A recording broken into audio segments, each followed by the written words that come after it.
Efésios capítulo 4, versículo 26, a palavra diz assim: irai-vos e não pequeis, não se ponha o sol sobre a vossa ira, não deis lugar ao diabo. Aquele que furtava, não furte mais, antes trabalhe fazendo com as mãos o que é bom, para que tenha o que repartir com o que tiver necessidade. Não saia da vossa boca nenhuma palavra torpe, mas só a que for boa para promover edificação, para que dê graça aos que a ouvem. E não entristeçais o Espírito Santo de Deus, no qual estáis selados para o dia da redenção. Toda amargura, ira, cólera e gritaria, blasfêmia e toda malícia seja tirado dentre vós. Antes, sede um para com os outros benignos e misericordiosos, perdoando-vos uns aos outros, como também Deus vos perdoou em Cristo.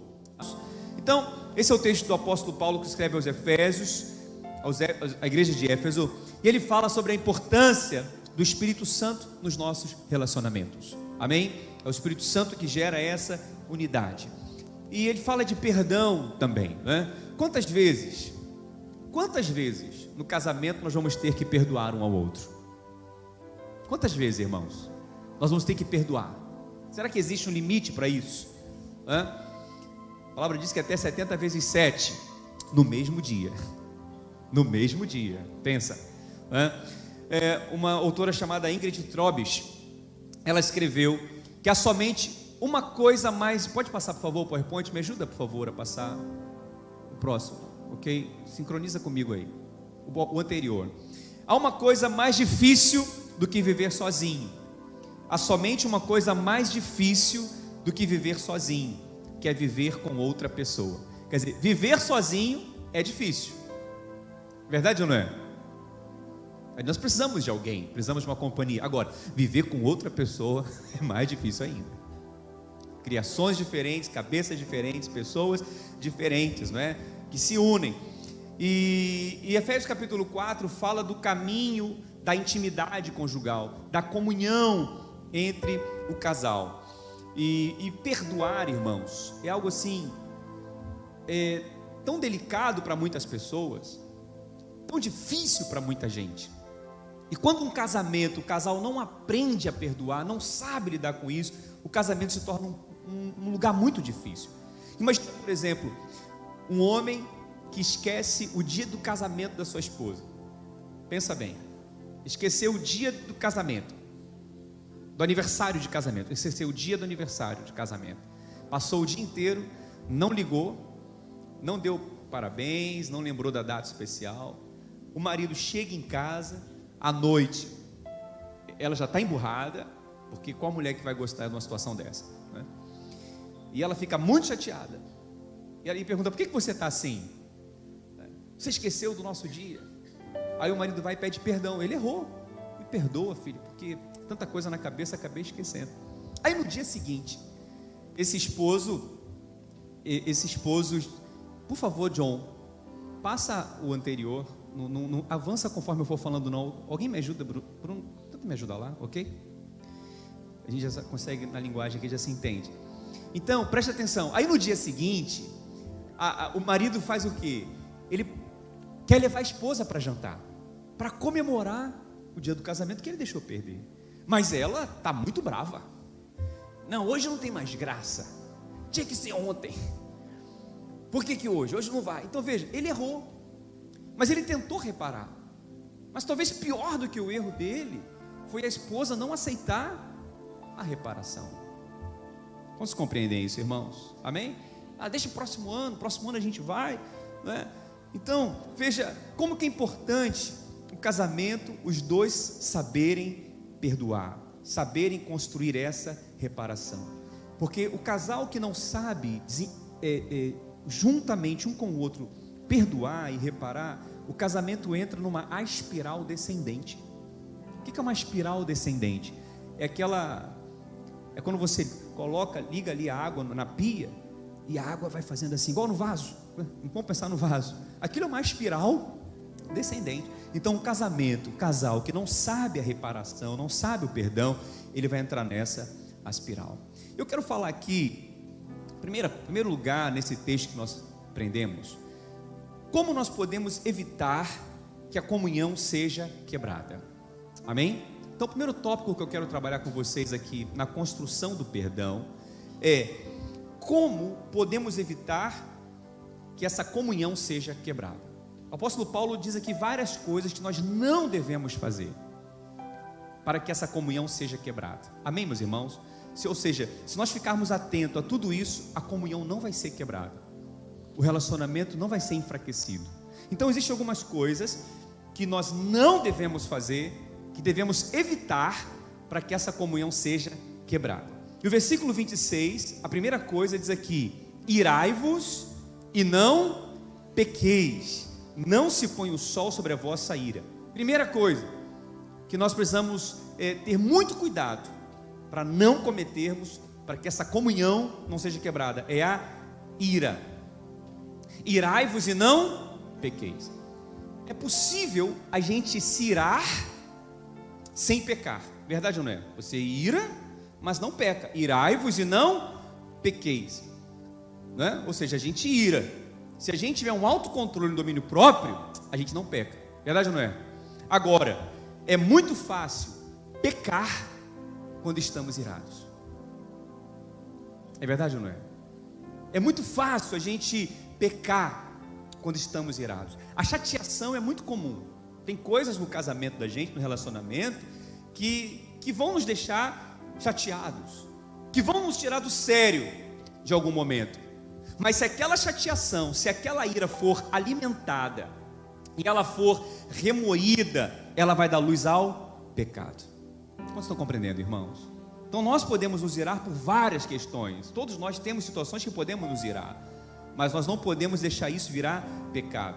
Tiago capítulo 1, versículo 20 diz: a ira do homem não produz a justiça de Deus. Porque quanto mais cheio de ira e de justiça própria nós temos, o que é justiça própria? É achar que a gente está com a razão, achar que a gente está certo, ou seja, se encher dessa justiça própria, nós vamos nos chatear cada vez mais por pequenas coisas. É verdade ou não é? Então, quando estamos irados, cheios de justiça própria, pequenas coisas, até mesmo insignificantes, podem nos levar a pecar e nos tirar do sério. É verdade ou não é, meus irmãos? Então, para nós não quebrarmos essa comunhão, não deixarmos essa comunhão enfraquecer, temos que ter cuidado com a ira. Seu esposo fica irado em algum momento? Não, né? É um anjo, você é um anjo. Imagina, olha a carinha dele, maravilha. Sua esposa fica irada em algum momento? Não, imagina. Segundo, o que nós também temos que evitar para que a nossa comunhão não seja quebrada? Não deixar o sol se pôr sobre a nossa ira. Olha lá, não se ponha o sol sobre a vossa ira. Ou seja, nós deveríamos evitar a todo custo ficar irado. Agora, se ficou irado, essa ira não pode durar até o dia seguinte. A Bíblia é muito clara: não vá dormir irado, não deixe o sol se pôr sobre a vossa ira. Ou seja, não leve essa ira para o travesseiro. Porque se nós dormirmos irados e não resolvermos aquela situação no dia, vai criar em nós uma raiz de amargura. Uma raiz de amargura, ou seja, aquela ira enraizou, se tornou profunda durante a noite, no dia seguinte virou uma raiz de amargura. E a raiz de amargura é um sentimento muito perigoso. Hebreus capítulo 12, versículo 15 diz: tendo cuidado de que ninguém se prive da graça de Deus e de que nenhuma raiz de amargura brotando vos perturbe e por ela muitos se contaminem.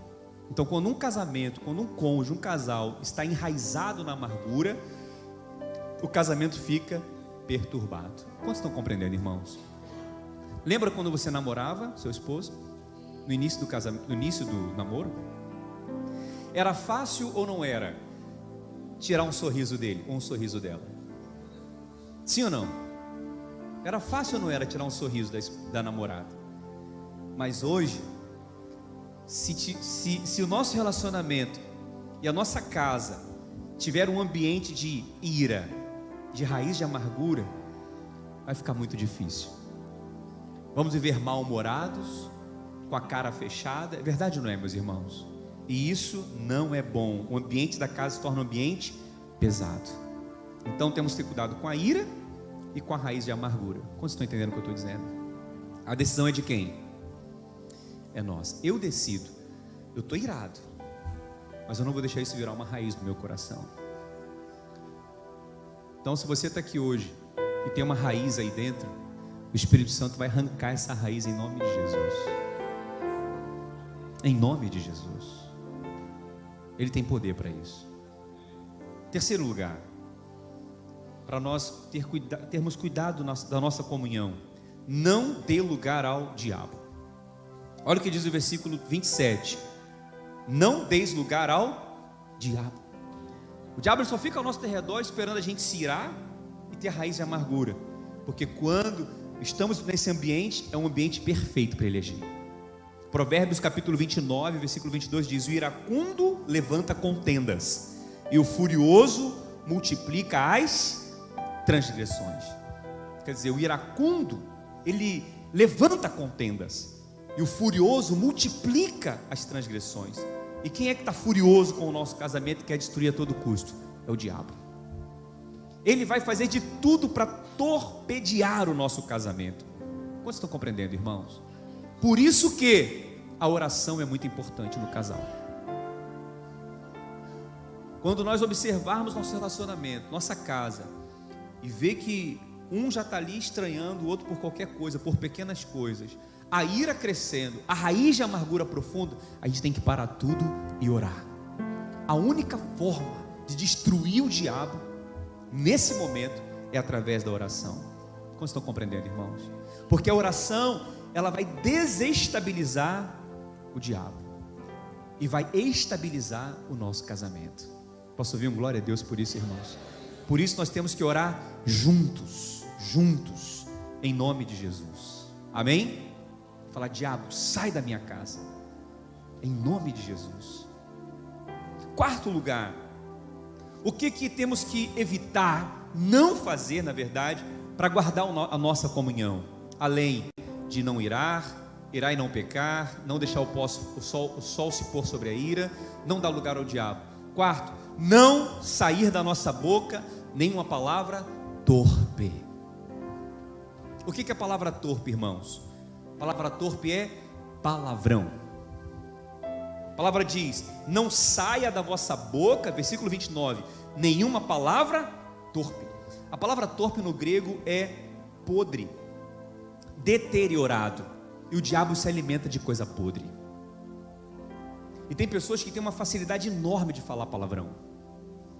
Você conhece alguém assim, não? A cada 10 palavras, 8 é palavrão. Isso alimenta o diabo, não é verdade?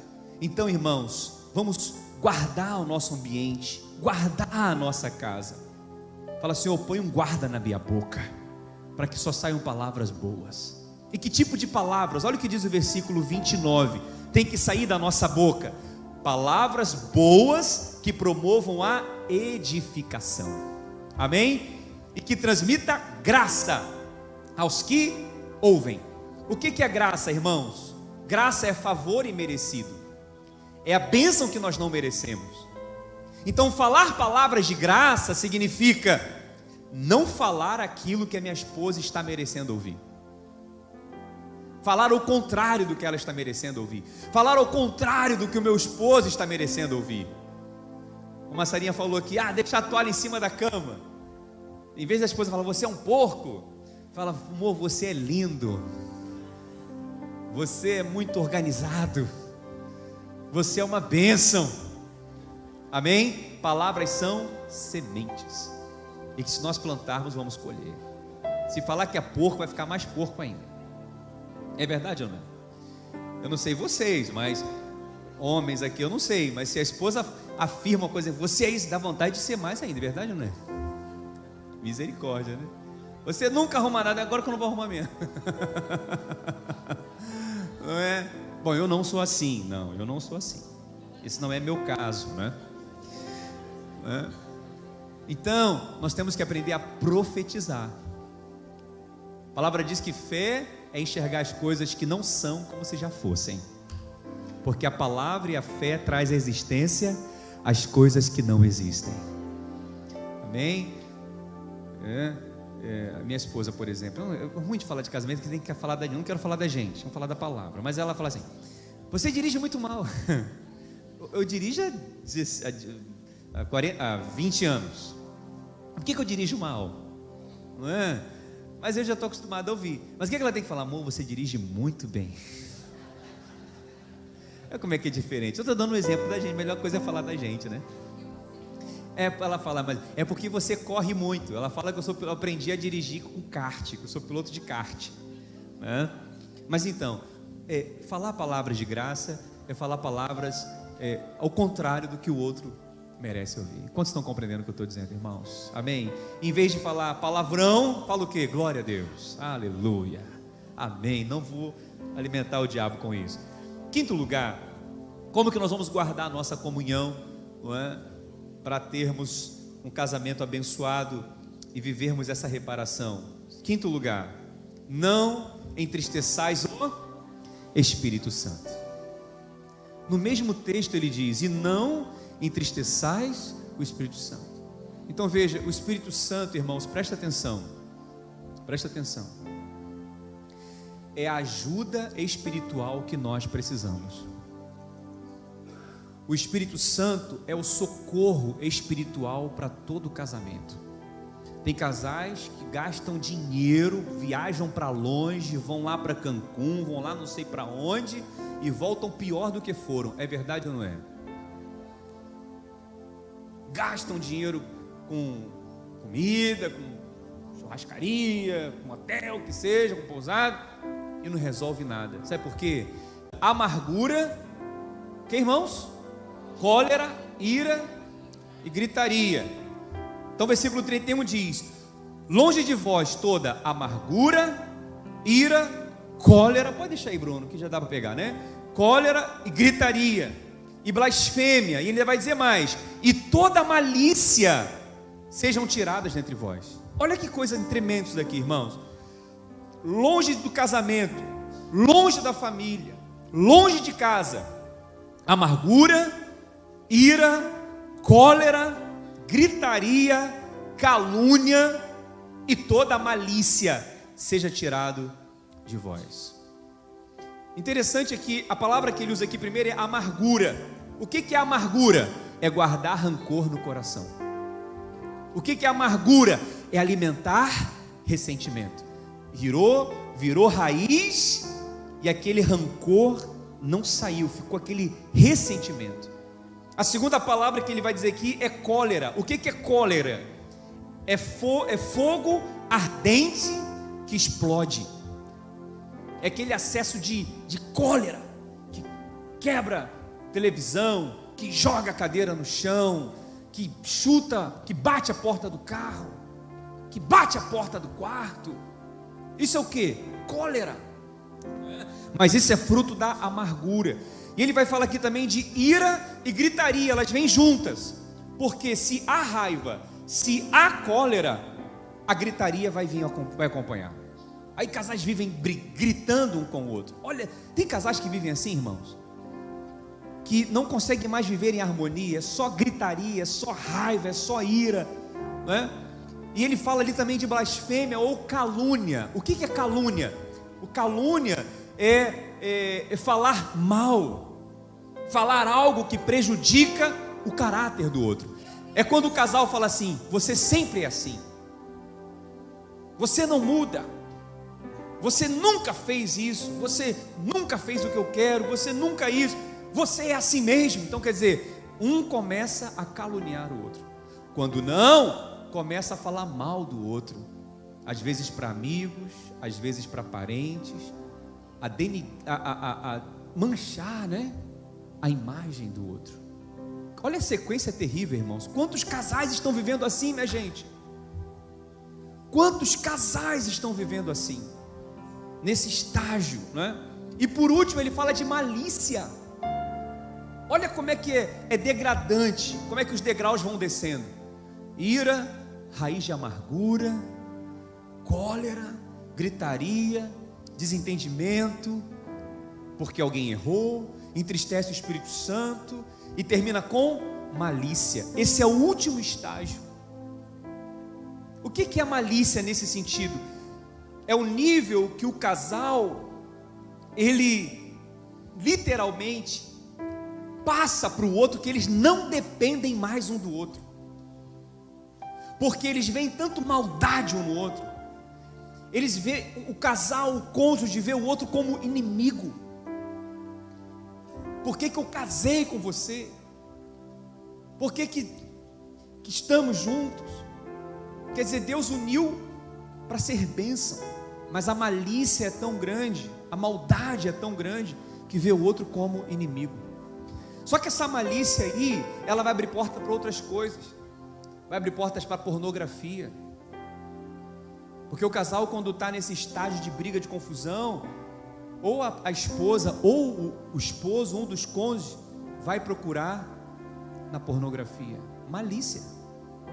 Aí o diabo coloca uma pessoa do trabalho, uma pessoa da faculdade, aí daqui a pouco aquela pornografia, aquela malícia vira um adultério, vira uma traição, e está destruindo um casamento. Como vocês estão compreendendo isso aqui, irmãos? Faz sentido ou não faz isso aqui? É o que o apóstolo Paulo está dizendo, é o que a palavra está dizendo. Diga, mas está repreendido em nome de Jesus esse ciclo vicioso na minha vida. Isso é um ciclo. Isso é um ciclo. Você sabia que todo casal, ao longo da sua vida, ele vai desenvolvendo ciclos viciosos. Ciclos viciosos que são disparados por gatilhos. Gatilhos são traumas que um dia foram gerados. E aquele casal, através daquele trauma, porque não houve uma reparação. Quantos estão compreendendo, irmãos, aqui eu estou dizendo? Gerou um gatilho. Vamos supor que a traição, por exemplo, a traição seja um trauma na vida da pessoa. Toda vez que o cônjuge ou o outro ver uma situação semelhante daquele trauma, vai disparar um gatilho. E esse ciclo vicioso vai levar a várias situações que vão se repetir. Aí o casal, ele entra num ciclo vicioso de briga, confusão, faz as pazes, mas depois tem briga, confusão, dispara um gatilho de novo e faz as pazes, mas normalmente as pazes, né, como diz aquela música assim, de dia a gente briga, à noite a gente se ama. Não é assim ou não? Porque as nossas diferenças, né, em cima da cama, aquela coisa lá. Mas aí até o próximo gatilho, para ativar novamente aquele ciclo vicioso. Pode ser um gatilho gerado por uma amizade, por exemplo, por uma situação não resolvida do passado, com filhos, com parentes, que desperta no outro um sentimento ruim, porque não houve uma reparação no passado. Alguém consegue entender o que eu estou dizendo, irmãos? São ciclos, chamado ciclo vicioso, isso, são coisas ruins. Irmãos, isso aqui, preste atenção que eu vou falar agora. Isso é estudado em livros de casamento, palestras. Isso aqui não é o pastor que está falando, isso aqui é comprovado. Todo casal, todos nós aqui, tem um tipo de um ciclo, que é disparado por algum gatilho. Uns mais graves, outros mais leves, outros mais brandos, mas foram problemas não resolvidos. Vocês estão compreendendo o que eu estou dizendo? Porque não houve uma reparação. Mas hoje o Espírito Santo nos trouxe aqui, te trouxe aqui, para nós sairmos desse ciclo vicioso e entrarmos num ciclo virtuoso. Sairmos desse ciclo de morte e entrarmos num ciclo de vida. Sairmos desse ciclo alimentado pela mágoa, pela ira, pelo ódio, pelo rancor, pela confusão, e entrarmos no ciclo da bênção de Deus, do perdão, da vida abundante. Quem quer entrar nesse novo ciclo, diga glória a Deus. Eu profetizo isso na sua vida em nome de Jesus. que a partir dessa maratona você vai mudar de estágio. Não dá para ficar a vida inteira desse jeito. O Senhor nos trouxe para viver em novidade. Diga glória a Deus. Então, como que podemos entrar nesse novo ciclo? No ciclo da bênção, no ciclo da vida, no ciclo virtuoso. Existem algumas atitudes que nós temos que ter para restaurar a comunhão. Quem quer restaurar a comunhão no seu relacionamento, no seu casamento, ter uma comunhão melhor? Todos nós. Então olha o que diz o versículo 32. Versículo 32. Antes, sede uns para com os outros, o que, meus irmãos? Benignos, compassivos, misericordiosos, perdoando-vos uns aos outros, como também Deus vos perdoou em Cristo. Aleluia. Que palavra linda é essa do apóstolo Paulo. Sejam benignos, compassivos. Então, nós temos aqui, primeira atitude, seja gentil.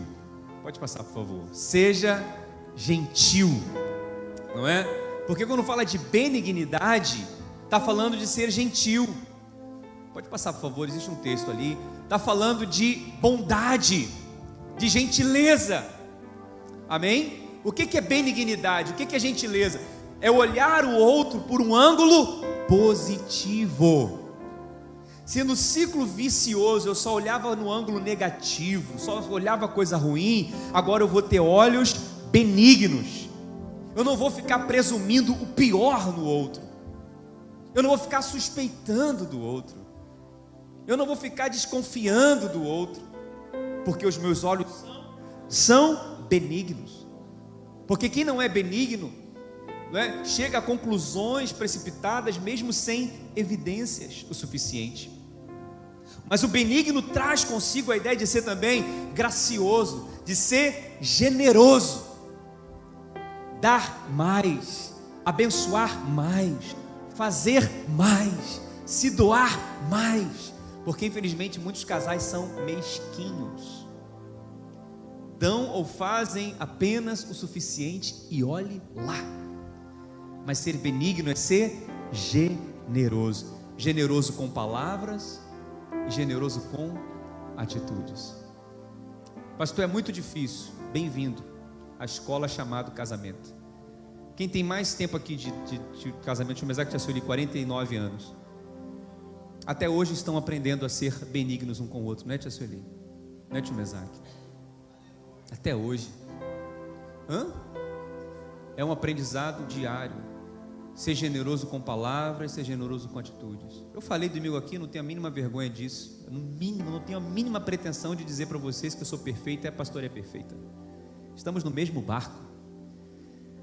E quando você vê um casal juntos, um casal feliz um com o outro, dê glória a Deus, fica feliz, irmão, porque eles venceram, eles superaram para estar juntos.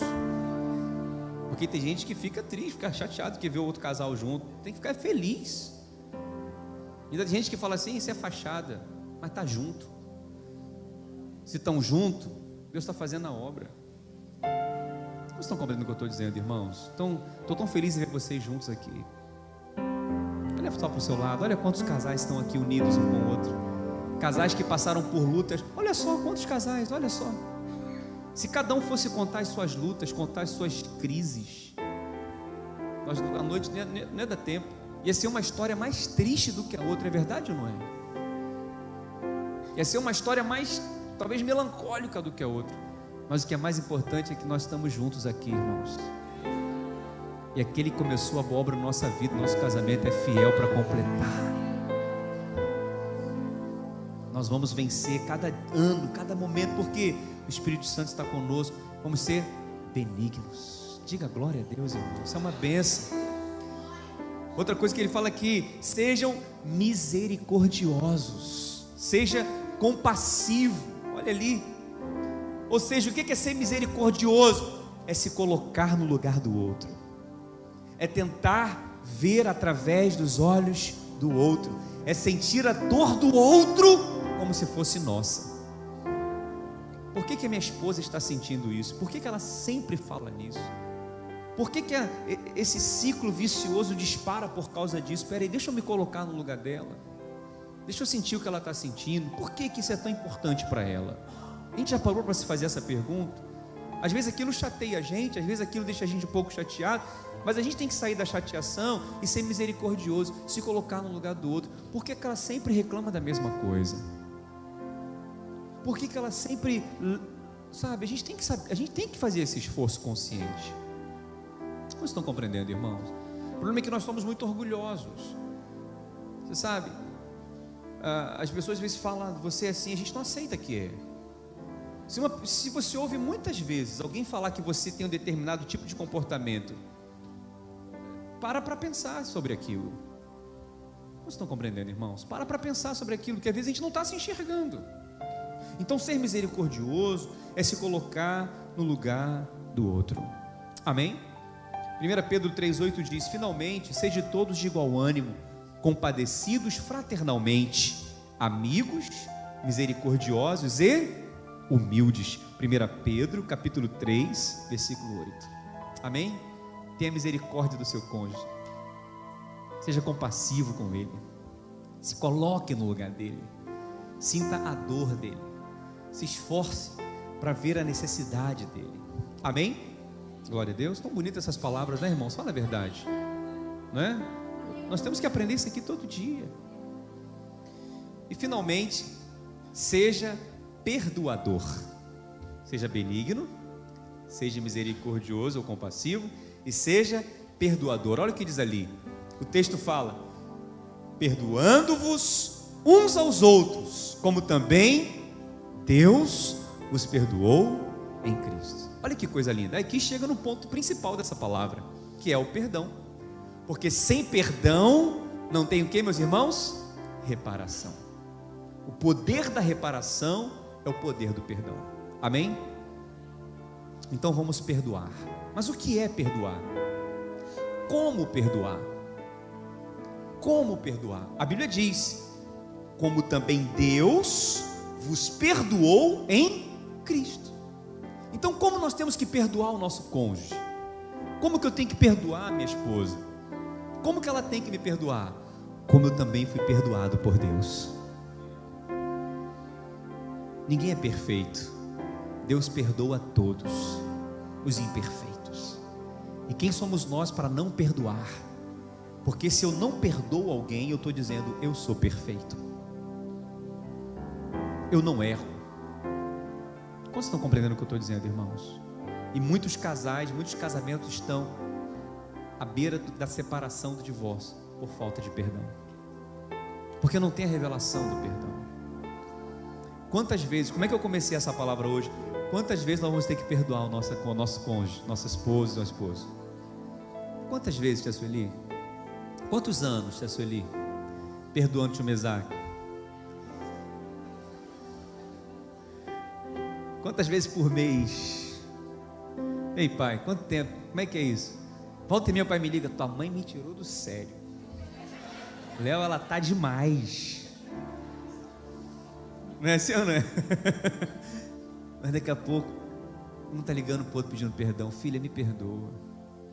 Isso é lindo demais, gente. Ninguém quer ser super-homem para ninguém, ser perfeito para ninguém aqui não. Por isso que a igreja está cheia de gente doente. Porque gente aí hipócritas querendo passar uma imagem para as pessoas. Entende? A gente tem que aprender a perdoar. E se tem uma coisa que nós temos que aprender todo dia, todo mês, é aprender a perdoar. Amor, já me perdoa porque eu vou fazer amanhã. Já me perdoa porque eu vou fazer semana que vem. Me perdoa. Já tem que aprender. Como vocês estão compreendendo? É claro que ninguém vai ficar fazendo coisas erradas deliberadamente. Mas em algum momento nós vamos errar. É verdade ou não é, irmãos? Mas como que nós temos que perdoar? Como Deus nos perdoou. Como que Deus nos perdoou? Como que Deus nos perdoou? Algumas semelhanças, algumas características que eu vejo no perdão de Deus. Primeiro, o perdão de Deus, não é? Deus leva a sério o perdão. Hein, Bruno? Não, isso que eu vou falar não está aí agora não. Vamos pensar no perdão de Deus. Quando Deus nos perdoa, preste atenção, meus irmãos, Deus não está fazendo o nosso erro como uma coisa de faz de conta. Deus não chega para a gente e fala assim: ah, você errou, né? Tá bom, tá perdoado, pode errar de novo. Deus faz isso? Pecado tem consequências. O erro tem consequências. Então, o fato de nós perdoarmos o outro e o outro nos perdoar, não significa que a gente tem que fazer daquele erro uma coisa qualquer. Temos que levar a sério aquele erro, reconhecer quando erramos, porque Deus também leva a sério quando nós erramos. Ou seja, não temos que tratar o erro como uma coisa leniente, ou seja, como uma coisa qualquer. Não, mas o que vai cobrir aquele erro, o que vai reparar aquele erro é o perdão. Amém, meus irmãos? Então o erro tem consequências, não é? Nós temos que levar isso a sério, porque Deus leva a sério também os nossos erros, mas Ele nos perdoa. Amém? Como é que Deus nos perdoa? Não é? O perdão para Deus nos custou muito caro. Para Deus nos perdoar, Ele teve que entregar o seu Filho unigênito na cruz, para morrer no nosso lugar, para que hoje nós pudéssemos ter relacionamento com Ele. Quantos estão compreendendo, irmãos? O perdão para a gente vai custar muito caro também. Vai custar o nosso orgulho, o nosso ego, o nosso eu, as nossas vontades. Vai custar a nossa renúncia de vingança. Porque quando o outro errar e a gente quiser nos vingar, nós não quisermos nos vingar, não é? Não vamos nos vingar, porque nós vamos renunciar a essa vingança. Porque a palavra diz em Hebreus que a mim pertence a vingança, diz o Senhor. A Deus pertence a vingança e não a nós. Como vocês estão compreendendo o que eu estou dizendo, irmãos? Então ninguém vai se vingar de ninguém. Nós vamos perdoar em nome de Jesus. Diga glória a Deus. Amém? Renunciar ao dor de ter o orgulho ferido. Como é que é o perdão de Deus por nós? O perdão de Deus por nós é um perdão real. Deus não perdoa a gente com faz de conta. Ele não perdoa a gente de mentirinha, falando assim, vou fingir que eu estou te perdoando. É assim que ele faz com a gente? Não. Ele, quando perdoa, Ele perdoa de verdade. Então o nosso perdão também tem que ser real, porque assim é que Deus nos perdoa. Como Deus nos perdoa, nós temos que perdoar também. Como estão compreendendo, irmãos? Vivi, depois você vê aquela letra da última canção que a gente vai cantar, já está lá no Data Show. Amém, meus irmãos? O perdão real é um perdão que é de verdade, ou seja, não fica chantageando o outro. Olha, eu vou perdoar, mas se acontecer alguma coisa de novo, vou fazer isso, vou fazer aquilo. Isso é chantagem. Não perdoa de verdade, não é? Outra coisa, o perdão de Deus não é um perdão seletivo, ou seja, Ele não escolhe o que vai perdoar, Ele perdoa todos os nossos pecados. Amém, meus irmãos? Então nós temos que estar preparados para perdoar o nosso cônjuge, tantas vezes quantas for necessário, e do que for. Quantos estão compreendendo o que eu estou dizendo? Deus nos perdoou, e assim também nós temos que perdoar. Mas alguém pode me ouvir e falar assim, pastor, mas é difícil perdoar. É difícil, existem algumas justificativas de pessoas que não conseguem perdoar. E há muitos motivos para não perdoar. Há muitos motivos. Muitas pessoas podem falar assim, não vou perdoar por alguns motivos. Quais são os motivos que as pessoas falam? Fala assim, pastor, ou irmã que seja, não é justo. Não é justo perdoar. Não é justo. Ele fez, ele aprontou, ou ela fez isso e aquilo, por isso eu não vou perdoar. Não é justo. Não é assim? Mas é por isso que a gente tem que perdoar, porque se fosse justo, não precisava de perdão. É verdade ou não é? O perdão para quem não merece. Nós não merecíamos. Não era justo Jesus morrer naquela cruz por nós, mas Ele morreu para nos perdoar. Quantos compreendem, irmãos? Pastor, você não sabe o quanto Ele me magoou, o quanto Ele me feriu, o quanto está doendo. Mas é por isso que precisa de perdão, porque houve mágoa. Se houve mágoa, é porque tem que haver perdão. Amém? Alguém diz assim, eu tenho que me curar primeiro para ser capaz de perdoar. Ainda não estou preparado para perdoar. Eu tenho que me curar, eu tenho que passar por um processo de cura. Pois é, a primeira etapa da cura é o perdão. exatamente por isso que a gente tem que perdoar, porque o perdão é o remédio. Então você não tem que esperar perdoar para ser curado, né? E nem esperar ser curado para perdoar. Você tem que perdoar. Diga amém por isso. Outra coisa, eu quero vingança. Como eu falei antes, né? Isso não vai ficar barato. Eu quero vingança. Mas Hebreus 10:30, ora, nós conhecemos aquele que disse: a mim pertence a vingança, diz o Senhor. Então a nós não pertence a vingança.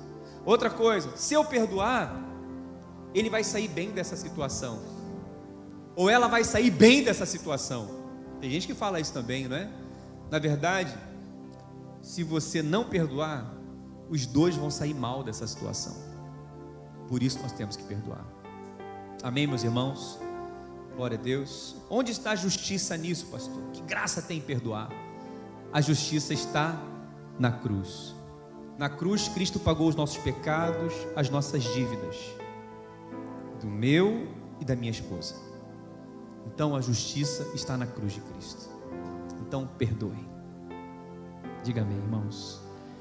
Glória a Deus. Outro pode falar assim: eu consigo perdoar, mas eu nunca vou esquecer o que ele fez. Não é assim? Eu até perdoo, mas eu não quero esquecer. Eu não vou apagar isso da minha mente. Realmente é impossível apagar coisas da nossa mente, mas nós podemos optar por não querer lembrar delas. Amém? É difícil apagar, mas eu escolho não querer lembrar. Perdão é uma decisão que eu decido seguir em frente sem olhar para trás. Eu decido reparar sem alimentar as mágoas do passado. É uma decisão. Diga, perdão é uma decisão. E último lugar, vamos terminar com esse último slide aqui. Amém? Pode colocar o próximo, por favor.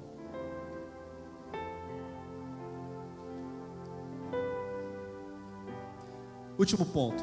Pode postar o próximo, o tópico anterior, Bruno? Só para eu me situar aqui. Não há reparação sem perdão, como eu já disse aqui. Então, como que eu posso na prática hoje liberar perdão para minha esposa? Segura bem firme na mão dele, bem firme na mão dela aí. Amém? Vamos ler juntos isso aqui, né? Perdão não é uma opção. Perdão é uma decisão que nós temos que fazer. Nós temos que ser capazes de perdoar. Primeiro, pare de fazer registro dos erros do outro. Pare de fazer registro, de fazer anotações sobre o erro do outro. Sabe, se você anotou o erro do outro em algum papel para lembrar de alguma coisa, apaga isso hoje em nome de Jesus. Queima, joga fora, amassa e joga fora. 1 Coríntios 13:5 diz: o amor não se porta com indecência, não busca os seus interesses, não se irrita e não suspeita mal. Então, apaga esses erros, joga fora isso em nome de Jesus. Segundo, em vez de dizer me desculpe, diga: eu estava errado, por favor, me perdoe. Há uma diferença muito grande entre desculpa e pedido de perdão. Quando a gente erra, simplesmente dizer desculpe é muito superficial. Agora, quando a gente fala eu errei, me perdoa, olha como é diferente. Quantos estão compreendendo, irmãos? Então, em vez de pedir desculpa, diga eu errei, me perdoa. Terceiro, se o seu cônjuge pecou contra você, libere-o sem ter que pagar coisa alguma. Ou seja, não exija do outro que ele faça determinada coisa para ser perdoado. Já pensou se Deus fosse fazer assim com a gente? Exigir que a gente fizesse alguma coisa para ser perdoado? Ele simplesmente escreveu: está pago, está perdoado. Amém? Perdão não é um sentimento, é uma decisão, uma escolha. Quarto, faça a confissão de Efésios, capítulo 4, versículo 31, que nós acabamos de ler, e 32, né? Efésios 4, 31 e 32. toda amargura, ira, cólera, gritaria, blasfêmia e toda malícia seja tirada dentre vós. Antes, sede uns para com os outros, benignos, misericordiosos, perdoando-vos uns aos outros, como também Deus os perdoou em Cristo. O casamento é uma união de dois pecadores que foram perdoados e que precisam continuar perdoando. Quinto, confesse a sua raiva com Deus. Amém? Ele está contra Deus, é com Deus. Fala com Deus, liga para Ele. Em vez de ficar desabafando com as pessoas, em vez de estar falando com o outro, fale com Deus. Abra o seu coração para Deus. Amém? Sexto, comece a orar por seu cônjuge todos os dias. Todos os dias. Quando você ora, o Espírito Santo vai te ajudar a perdoar. Se nós orarmos pelo nosso cônjuge todo dia, abençoando a vida dele, perdoando as suas falhas, os seus erros, o Espírito Santo vai nos dando força para perdoar, vai enchendo o nosso coração. Amém? E último lugar, tenha convicção do perdão de Deus sobre você. A palavra diz em Lucas 7,47: por isso te digo que os seus muitos pecados lhe são perdoados, porque muito amou. Mas aquele a quem pouco é perdoado, pouco ama. Ou seja, quanto mais eu tenho consciência e convicção do quanto eu fui perdoado, mais eu consigo perdoar. Quando eu tenho convicção do quanto eu fui amado por Deus, mais eu também consigo amar. Agora, quem pouco perdoa, quem pouco ama, é porque pouco se sentiu perdoado. É verdade ou não é, meus irmãos? A oração do Pai Nosso: perdoa as nossas dívidas, assim como nós perdoamos a quem nos tem ofendido. Então nós temos que lembrar o quanto nós somos perdoados e o quanto nós somos amados. Para terminar, concluir aqui, a falta de perdão, ela vai nos colocar numa prisão. Alguns acham que quem perdoa está beneficiando o ofensor, ou seja, aquele que ofendeu, mas quem perdoa está se auto-beneficiando, porque quem perdoa está se libertando de uma prisão emocional. A falta de perdão, como já dizia uma frase muito famosa, né? O ódio, a mágoa é tomar um copo de veneno esperando que o outro morra, enquanto na verdade quem está morrendo somos nós. A falta de perdão, o ódio, é você botar a mão na churrasqueira, pegar aquelas brasas incandescentes para atacar no outro, mas na verdade é a sua mão que está queimando, é a nossa mão que está queimando. Então o perdão não faz bem para o outro, também faz para o outro, mas faz mais bem para quem está perdoando, faz mais bem para a gente. Amém, meus irmãos? Essa é a palavra de hoje que eu queria deixar para vocês, para nós todos como casal: o poder da reparação, o poder do perdão.